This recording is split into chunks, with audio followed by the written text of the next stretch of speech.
So today we're talking with Rick Lee, who is an elite agent here at Real Broker and a team leader. His team routinely ranks number 2 for small teams in terms of GCI and volume at Real Broker. Rick also is very heavily focused on social media and video, and in fact actually has a legit background in video production in Hollywood out there in California. So definitely going to be a great conversation about video, social media, and running successful business. Rick, how you doing today? Doing well, Malcolm. How are you? I'm doing really good, man. I'm really excited about this call. And so I want to ask you the question I ask everybody. What are the top 3 sources of leads into your own real estate business today? I would say the top 3 lead sources for me are social media and video, either Instagram, TikTok, or YouTube. Then online leads, which I know a lot of Okay. people frown at, but I think it's an important lead source to continue to develop my business as far as being busy all the time, right? And have different opportunities for people that don't have social media, and then agent to agent referrals. I love that. Well, let's dive into your social media strategy. Out of all the platforms, like which are the ones are you focused on the most? I would say Instagram. I post at least one reel a week, lots of stories of, not just my real estate business, but my family and my friends and Mhm. my interests. I get opportunities from either agents or potential buyers or sellers that find me on Instagram.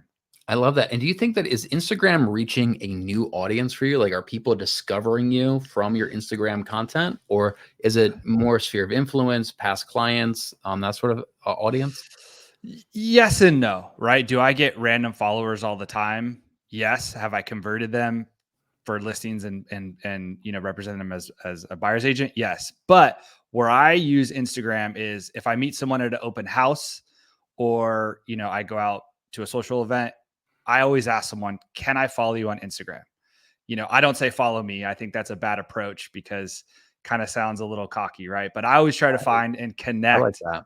with someone, especially if someone walks into my open house and they refuse to sign in.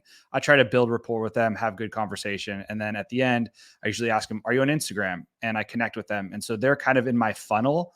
And usually they reach out, ask questions, and I've converted lots of opportunities just by meeting people in person in those scenarios. And then, letting them see what my business is about. And then eventually, bringing them on as a client.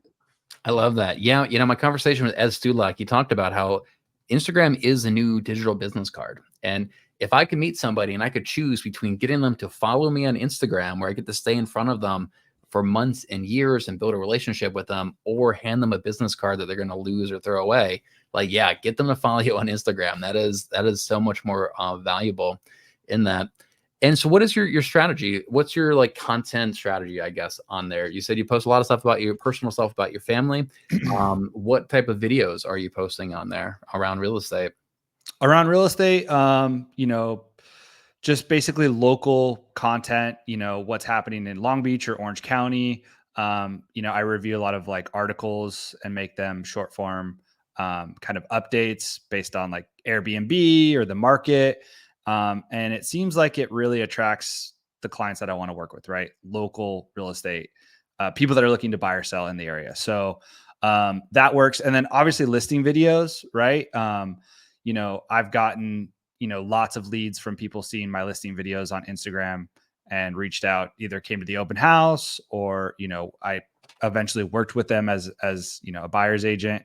So those are the main, kind of pieces of content that I work on, that I do post, but I also post just solds and just listed. And I know some people don't think that's the best approach, but if you have a story behind it, I think it really draws, the right people to your content, and eventually, they might be potential customers in the future. So I think more content is better. I'm not going to just not post something just because it's not the trend right now, I guess you could say.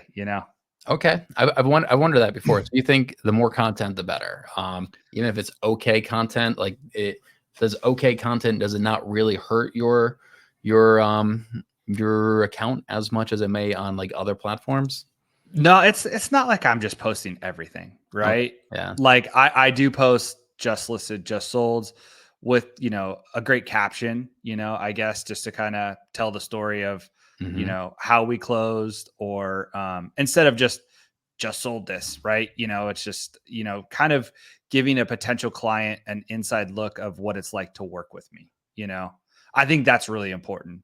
But I think someone said this at Video Blueprint. You could be the best at something, but if someone can't like consistently see you or know who you are, like they're going to forget about you. Right. Right. So, posting stories about whatever, I mean, what you ate, where you go, what kind of music you listen to, what kind of beer you drink, what kind of restaurants you like, if you're a family man or you're not, I think is a great way to just connect with people and ask questions and interact with your followers and the people you connect with online. I do think a lot of people post and don't really engage with other people, and I think that will hurt them in the future.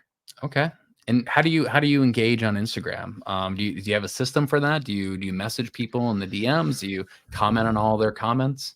Yeah, I'm not the person that I'm trying to be fake and go out of my way to just spend an hour of just replying to people's stories or whatever. It's like Yeah.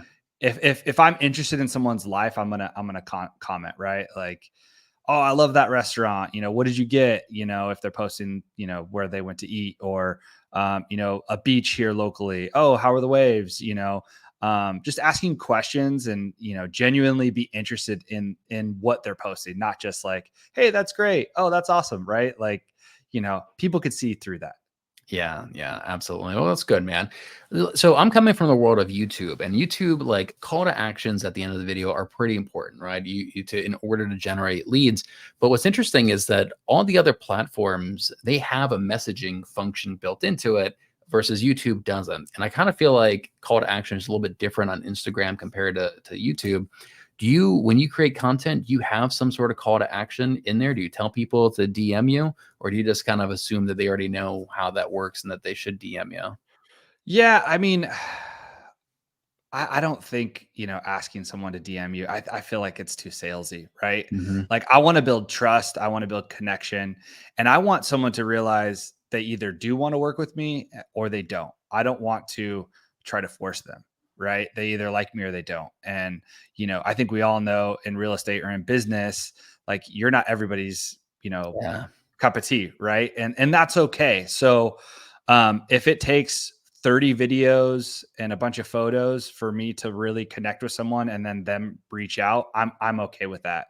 When I do videos, I might ask, do you believe this will affect the market, or what are your thoughts on, the current Airbnb situation? And I'll get comments, and that's great, but I'm not going to say send me a message so we could work together. I think I did that early on, and I just feel like it is a little bit too salesy. Right. Now, one of the newest features to Instagram is going to be stories. That's been, I don't know, a year or 2 years they've had Instagram stories on there. I actually find myself looking at them a lot more than I was expecting to be. I'm on there almost daily. Is Instagram stories, is that a big part of your strategy? Are you pretty active on there? Yeah, I mean, I at least posted once a day on Instagram Yeah. stories, whether it's, my business, my team's business, someone that I support, my family, what I'm doing that day. Um, I try to be active, at least one story. I mean, at the most, maybe 10 a day. But yeah, I think Instagram stories is probably the best way for people to really see you. Again, you could be the best at something, but if no one sees you or remembers you, they're going to work with someone else. Right. So Yeah. the more that you can be in front of people, not just real estate stuff, I really think it's got to be 60/40, 80/20 real estate to like personal or life, for people to really connect. Because if you're just posting, this is why you should buy a house, this Yeah. is the market, it's like, I feel like that turns people off. So, if I get business through social media, that's great. I'm not trying to force anyone to work with me. And I think that's really important and the right mindset to have. Otherwise, you're going to just push people away. Yeah, I love that, man. And now you mentioned before that you have a history in video production. I think you worked on films and documentaries. Can you talk to us about how has that helped your diving into content creation, and has that kind of influenced the type of content that you create? Yeah, I mean, so I worked in sports media for the last 15 years. I still work for the UFC. I actually shot some stuff for them this week. What? Yeah, and I've produced films, but I was working with real estate agents about 10 years ago before I became a realtor. I always knew I wanted to be a real estate agent. I didn't know when. Obviously, the pandemic really affected my job opportunity in video production and media. But it's helped me understand that, how to use a camera, whether it's a phone or a cinema camera or a DSLR or, a large Sony camera. But I've understood that connecting with an audience is an easy way with video, right? Like, showcasing your listings or being a knowledge broker, getting in front of the camera. But when I first got into this business, I thought because I could operate a camera that I would be good at it, but it's quite the opposite, right? Being in front of the camera, being a creator, being able to speak on something and connect with people took me a long time. And I still consider myself a novice. But it did give me a little bit of an advantage of just understanding media and producing media for other people. And now I could produce media for me and my business. So it definitely helped, but it was not as easy as I thought it was going to be. Right. Yeah, absolutely. And I've seen that a lot. Because how you create a film is very different than social media content. You're creating a documentary. Somebody is usually sitting in a chair and committed. I'm going to sit here for the next hour and a half and watch this. And you can kind of slowly ramp up and build that pressure. Social media, it is so different. You are constantly just fighting for their attention and holding on to their attention. So a lot of those skills, a lot of them don't quite transfer over, but kind of being comfortable on camera, knowing the film will work, building relationships. I'm sure kind of those bigger components of that do transfer over. Now, with your content, I'm sure it helps you build a personal brand. And how important do you think it is for agents to have a personal brand today in 2024? And like, what advice would you have for somebody they're brand new to the industry and like, all right, I got to build a personal brand? How do they get started on something like that? I mean, just be you, right? I think for me, I had an identity crisis when I first became a real estate agent. I was known as a sports media producer, cinematographer, and I was worried about what people thought of me, to be honest with you. And it took me a while to get over it, but just be you, right? Connect with people. People are going to like you because you know who you are and what you're interested in and how you treat people. And it's like, don't try to be anyone else and put yourself out there. Tell stories. Don't just talk about all wins, talk about fails. I had 2 closings this past week and they were rough, and I did mention that in the post, is like they weren't easy in this current market. And I think people can relate to that. So, I would just say be yourself, share as much as you feel comfortable sharing, and try to connect with an audience, and down the road you will get business. It will not happen right away. I don't think posting on Instagram, if you're a new agent, to expect to get business right away, you have to build trust. You have to build connections with potential clients. Yeah, I love that. Now, let's dive into these other lead sources a little bit that you mentioned. And I'm kind of curious. So you do the internet leads as well. Does your Instagram strategy play into that? Like, do these internet leads, do you try to get them over to Instagram? Is there any synergy between those two lead sources? So the one thing that I've found out is the people that I connect with through my online leads do not have Instagram, do not have Facebook, do not have TikTok, do not have Interesting. YouTube channels. Yeah. Wow. So most of them are older generation, I would say 50 plus. Um, and I've converted anywhere from, a $200,000, 55 and over community sale on my internet leads to a $8.65 million, multi-mansion in the Hollywood Hills through my internet leads. And none of these people had social media. So, Wow. it's important to focus on what's hip and what's current, but also realize that there's a whole generation and opportunity to connect with people that don't have the things that we use every day, right? We all use TikTok, we all use Instagram, we all use YouTube every day. There's a lot of people that don't. And I think a lot of agents are missing the boat on that. So I try to balance it out with my social media, my online leads, my sphere of influence and other lead sources. But I do send my database the videos that I do. So they do see me.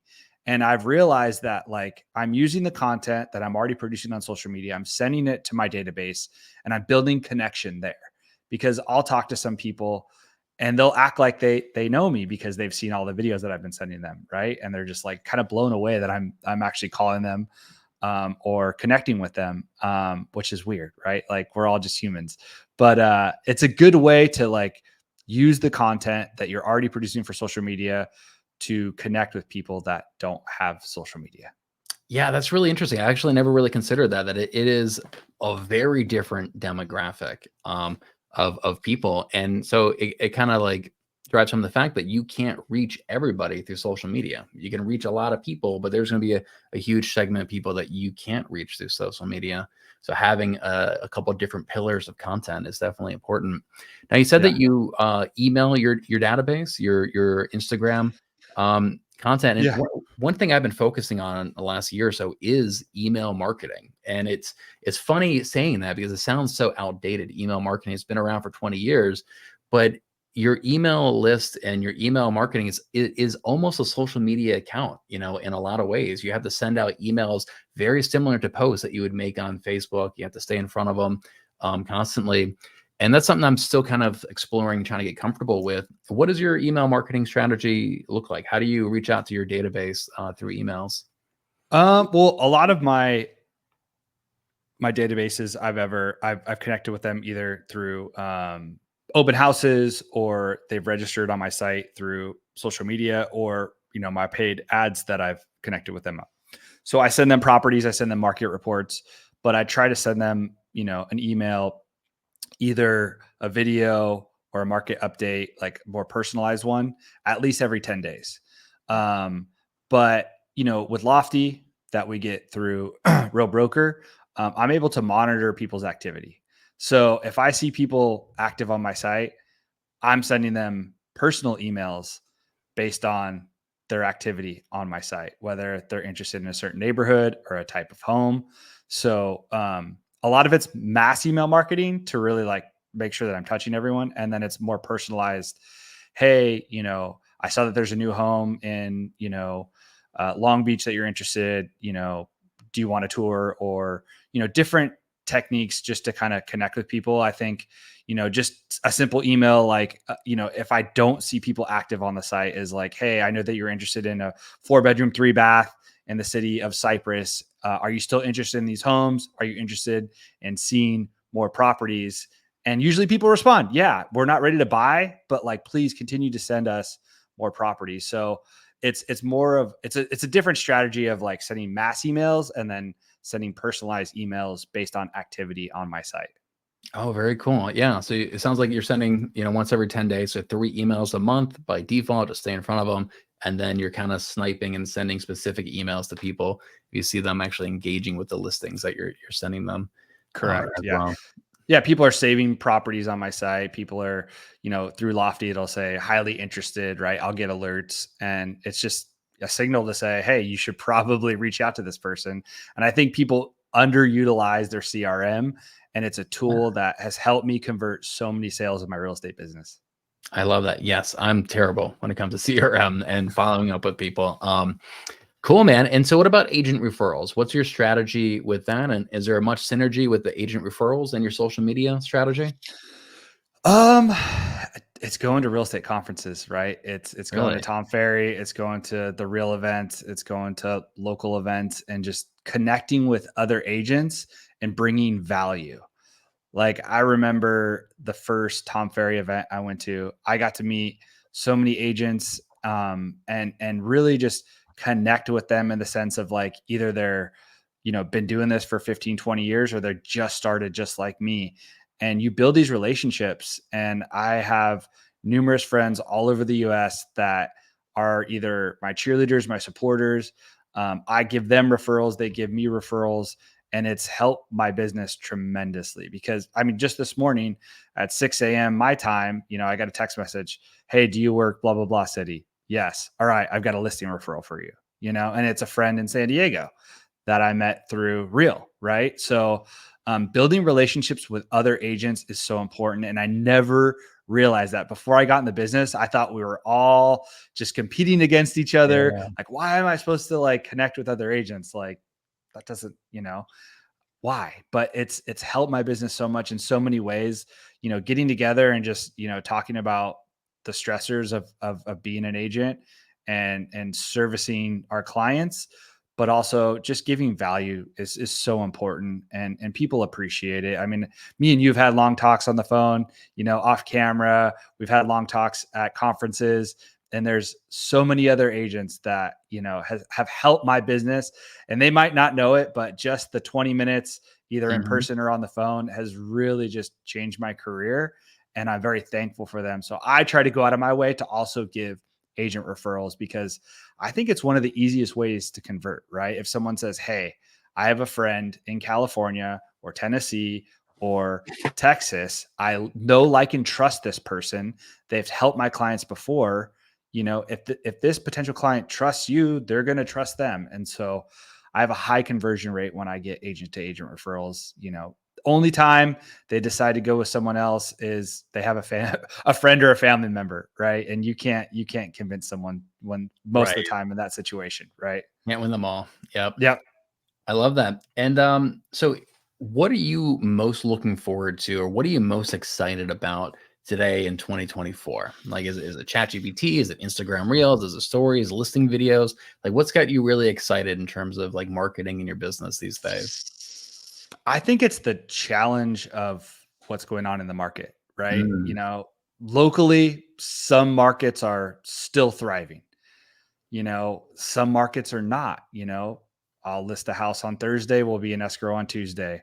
I'll list a house on Thursday. We're still on the market 6 weeks later, right? So I think it's utilizing all the tools that we have, chat GPT, social media, to stand out in this current market, because I think the best of the best are going to be better and be an agent after a couple years after this crazy yeah, market, and the others will fall. So I'm utilizing all the technology I can, whether it's video, chat GPT, my CRM, websites, whatever, to stand out, because I want to be in this business for a long time, and I take this business very seriously.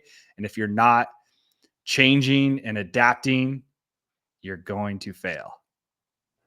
I love that. All right, Rick. If anybody wanted to follow you, what's the best way to find you? Instagram, Rick J. Lee Holmes, Facebook, and then also TikTok. Oh, and YouTube as well.